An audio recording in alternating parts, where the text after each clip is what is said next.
come back to Berrien Springs for a couple of things. Sharon's going to take Tim to see the Mystery Science Theater, and I'm going to head up north to Salmon Camp and hang out with these yahoos. Every year we go up on the Big Manistee River. It's a beautiful river, and we fish for salmon. It's been kind of tough fishing.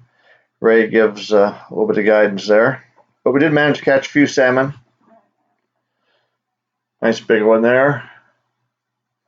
And I actually didn't catch one worth taking a picture of, so I just stole 2 other fish and took a picture. That was Ray there. We ate well. It's a nice pizza. We also had some bacon that we had to put out a fire in order to eat it. And we also put 110 pounds of rocks in storage for sharing. After that, we head to the Maple City, Goshen, Indiana, and our RV's second home, Affinity RV Repair. Have some warranty work done, and then we will fight some Amish traffic and head for the great state of Ohio.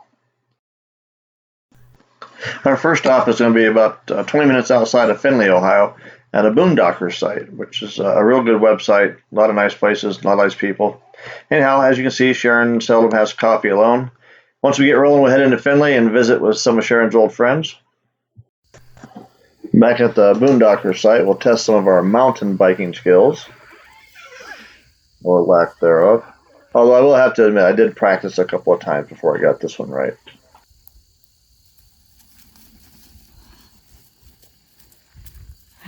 Good job. We'll take the road back riding through the corn. It was a really nice site, real good views.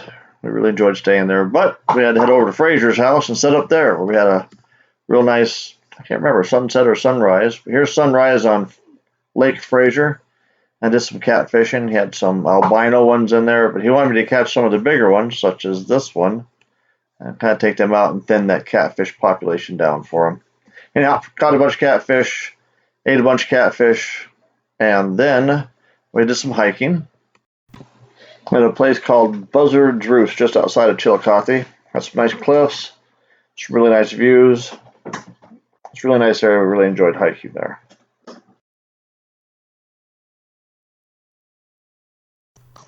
Mark Fraser is not only a certified public accountant, but also a world-famous race car driver under the tutelage of his father, who's 85 years old and is still racing. Pretty amazing. Anyhow, the nice thing about going with him is not only do I get to see the races, but I also get to see what goes on behind the races and work as part of the pit crew. Yes, I'm so fast it's blurry. Once we're set up, we get the motor warmed up.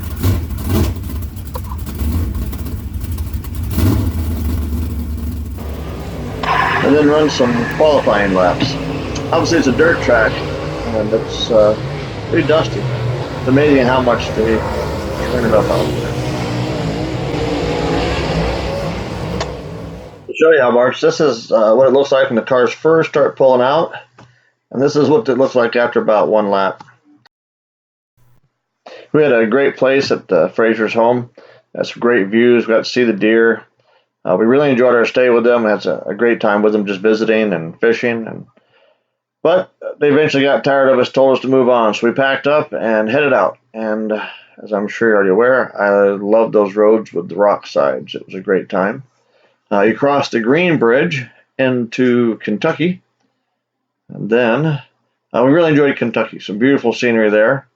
And, of course, more pictures of rocky-sided roads.